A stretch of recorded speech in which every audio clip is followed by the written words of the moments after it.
Hey welcome back guys. I am really happy कि आप ये फिफ्थ पॉइंट तक पहले तो कंटिन्यू कर रहे हैं इस वीडियो सीरीज़ को। That's really great.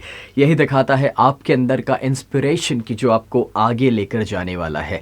सी, एक आम इंसान जो सड़क पर चल रहा है उससे तो आप 10 गुना आगे ऑलरेडी है, जस्ट बिकॉज कि आपके अंदर बदलाव की चाहत है। And the fifth point is investment.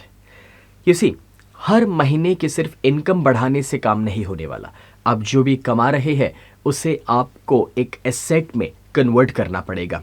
Asset यानी कि वो हो सकता है प्रॉपर्टीज, वो हो सकता है कमोडिटीज, वो हो सकता है jewellery, any form of assets कि जहां पर जब आप पैसा इन्वेस्ट करते हैं, आप रात को जब सो भी रहे हैं तभी भी वो पैसा मल्टीप्लाई हो रहा है। जैसे आज होता यह है कि जब हमारी लाइफ में इनकम बढ़ती है हम खर्च बढ़ाते हैं। कैसे खर्च?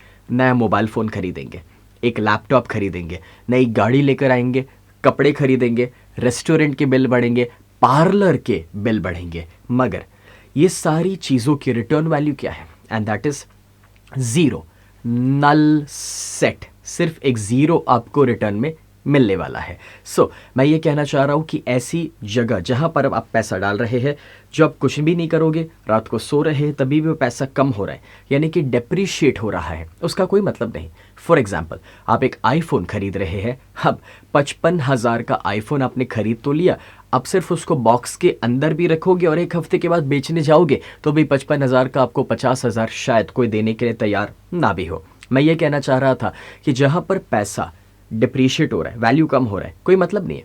और इवन जो करेंसी नोट्स है उसे भी बचाकर वैसे कोई मतलब नहीं। जैसे आप 10 लाख रुपए अपनी तिजोरी में बंद करके रखेंगे, लॉकर में बंद करके रखेंगे, 10 साल के बाद वापस निकालेंगे, वो 10 लाख की वैल्यू क्या होगी? बट ऑब्वियस 10 साल के बाद 10 लाख की वैल्यू शायद 6 लाख या 5 लाख के बराबर हो जाएगी आज के मुताबिक। सो मैं ये कहना चाह रहा था कि वो 10 लाख, मान लीजिए आपने कोई ज़मीन खरीदी, कोई प्रॉपर्टी में इन्वेस्ट किया, 10 साल के बाद वो 10 लाख की वैल्यू क्या होगी? मे बी 10 लाख का 15 लाख, 20, 25, 50, आई डोंट नो। मगर पैसा इन्वेस्ट कीजिए, और जहां पर आप इन्वेस्ट करते हैं सोच समझ कर कीजिए कि जहां से आपको अच्छे रिटर्न्स मिल सके।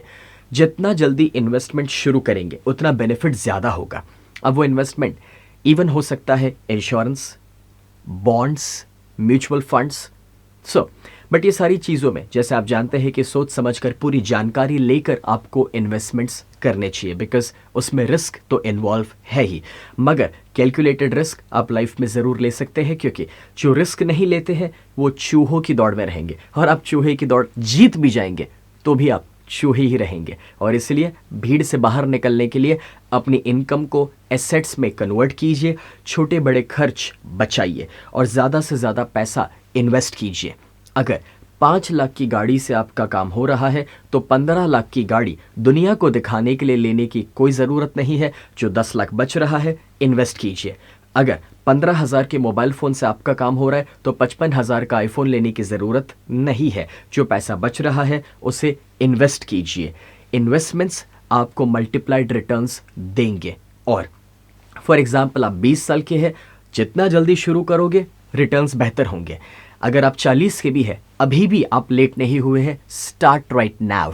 वैसे किस एज पे किस तरह से इन्वेस्टमेंट्स करने चाहिए, कहाँ कहाँ करने चाहिए, कितने परसेंटेज में रिस्क लेना चाहिए, वो सब कुछ मैंने अपनी बुक मनी मैट्रिक्स में बहुत अच्छे से डिटेल में समझाया है।